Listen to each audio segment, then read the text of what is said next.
আফগানিস্তানের মধ্যাঞ্চলে গত বৃহস্পতিবার অতর্কিত হামলা চালিয়েছে অজ্ঞাত বন্দুকধারীরা। এতে অন্তত 14 জন নিহত হয়েছে, আহত হয়েছে আরও 6 জন।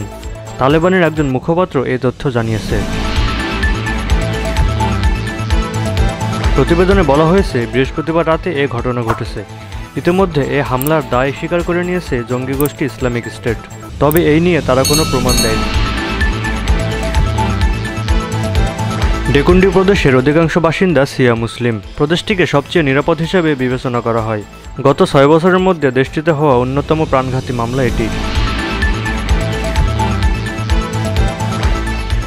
তালেবান মুখপাত্র জহিবুল্লাহ মুজাহিদ এক বিবৃতিতে এ হামলার নিন্দা জানিয়েছেন। তিনি বলেছেন, এই ঘটনায় নিরীহ মানুষের মৃত্যুতে আমরা গভীরভাবে দুঃখিত।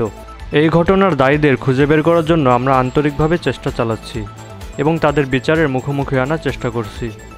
মোহাম্মদ রাহাতুল ইসলাম স্বাধীন, স্কাই ভিউজ।